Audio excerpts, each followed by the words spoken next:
안녕하세요. 성격 유형별 리크루팅 전략을 강의할 손승태 강사입니다. 자, 이번 시간에는 자신감과 확신이 필요한 리크루팅에 대해서 알아보도록 하겠습니다.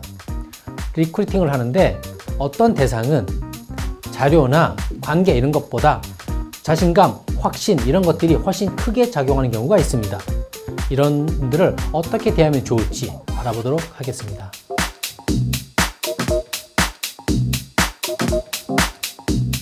우선 보여지는 모습, 유형을 좀 파악해보면 내가 리크루팅 하고 싶고 같이 일해보고 싶은 사람이 있는데 그 사람이 굉장히 화끈하고 저돌적이다.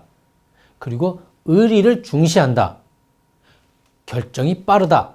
그리고 결정하면 바로 행동한다. 이런 모습을 보인다면 오늘 이 시간에 말씀드릴 그 유형에 해당된다고 볼 수 있습니다. 자, 이들 행동이라고 볼 수 있는데 이분들을 어떻게 대하면 좋을지, 어떻게 리크루팅하면 좋을지 알아보도록 하겠습니다. 자, 먼저 의사결정 스타일을 알아보도록 하겠습니다.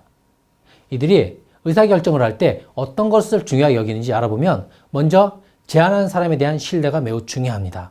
어떤 제안을 받았을 때 이들은 그 제안 내용을 꼼꼼하게 살펴보거나 비교 분석을 해보거나 아니면 관계를 보든가 이런 것이 아니고 그 사람의 태도, 모습을 먼저 봅니다. 그리고 그 사람 내가 얼만큼 신뢰하고 있는가 이런 것들을 굉장히 중요한 요소로 살펴보게 됩니다.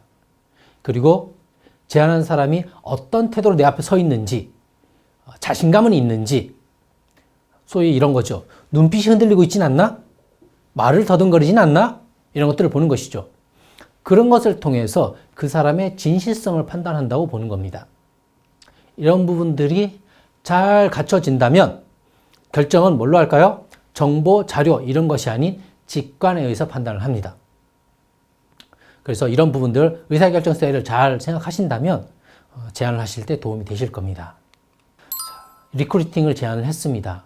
그렇다면 이 유형들은 어떤 부분에 관심을 갖고 결정을 하게 될까요? 먼저 첫 번째는 그 일을 하는 내 모습을 한번 그려봅니다. 이게 폼나는 삶인지 혹시라도 이게 모양 빠지거나 이렇게 많이 부탁을 해야 되거나 이런 조금은 좀 부족해 보이는 어려운 모습은 아닌지를 생각해 봅니다. 그게 아니라면 폼나게 할 수 있는 일이다. 이런 모습이란 결정이 훨씬 쉽겠죠. 두 번째는 이 유형들은 좀 주도적으로 하고 싶어하는 경향이 있습니다. 누굴 지시를 받거나 누굴 따라가거나 누구의 통제를 받기보다는 내가 주도적으로 하고 싶어하는 경향이 좀 큽니다. 그래서 이 일이 과연 내가 주도적으로 할 수 있는 일인지 내가 만들어갈 수 있는 일인지 그것을 생각하게 됩니다.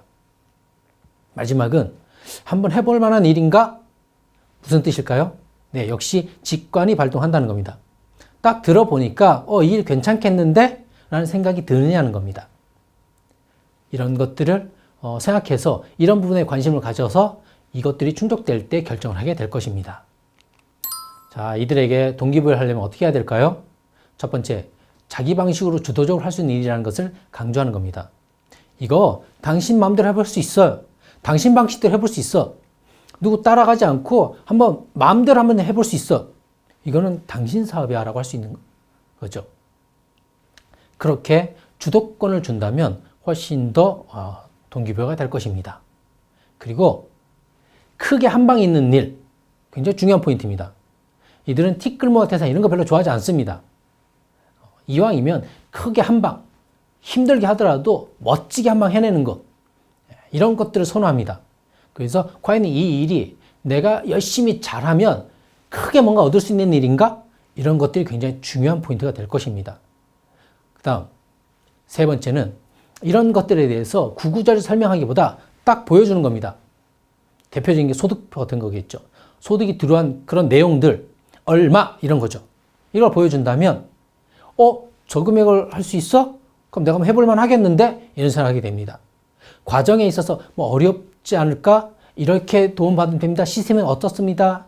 이런 교육이 있습니다. 이런 것보다는 그냥 결과물을 딱 보여주는 겁니다. 그랬을 때 마음이 동하고 한번 해봐야겠는데? 이런 생각을 할 가능성이 높게 됩니다. 결정을 위해서 어떻게 말할 때 도움이 될까요? 첫 번째, 이 일로 폼나는 삶 살 수 있습니다. 멋지게 살 수 있습니다. 이런 이야기를 하는 겁니다. 어떻게 살고 싶으세요? 폼나게 살고 싶지 않으세요? 이 일을 하면 그거 이룰 수 있습니다. 하면 한 만큼 결과를 얻는 일입니다. 부딪혀 보세요. 해보세요. 그러면 멋지게 해내시면 멋지게 해낸 만큼의 큰 성과도 얻게 됩니다. 남들처럼 그냥 비슷하게 가는 것이 아니고 뭔가 큰 것도 얻을 수 있습니다라고 어필하는 것입니다. 그 다음 세 번째는 저와 함께 한번 달려보시죠. 이거 뭐냐면 자신감을 보이는 겁니다. 제가 자신 있으니까 권하지 않겠습니까? 이거 정말 해볼 만한 일입니다. 아니, 제가 같이 가겠습니다. 한번 하시죠. 이렇게 얘기하는 겁니다. 확신 있는 모습을 보여주는 것이죠. 그래서 앞에 것들이 좀 미흡하더라도 이 확신 있는 모습으로 결정하는 경우도 종종 보게 됩니다. 자신감을 보여줘야 되고 행동력을 보여줘야 되는 그런 사람에게 리크루팅 한다. 그랬을 때는 화끈한 한 방을 강조하시는 것이 좋습니다. 차근차근이 아니고 멋진 한 방을 이룰 수 있는 인생이 됩니다. 라고 강조하는 것이죠. 그리고 내 방식대로 일할 수 있다라는 주도권을 얘기해 주는 것. 이랬을 때에 이거 정말 내가 한번 만들어갈 수 있겠는데? 크게 한 방 멋지게 인생 만들 수 있겠는데? 이런 확신을 갖게 될 것이고 그렇다면 리크루팅에 동의를 할 것입니다. 좋은 분들 많이 찾으셔서 함께 사업도 키워가시고 멋진 일을 만들어 가시기를 기대하겠습니다. 자, 오늘 수고하셨고 다음에 또 더 다른 강의로 만나 뵙도록 하겠습니다. 감사합니다.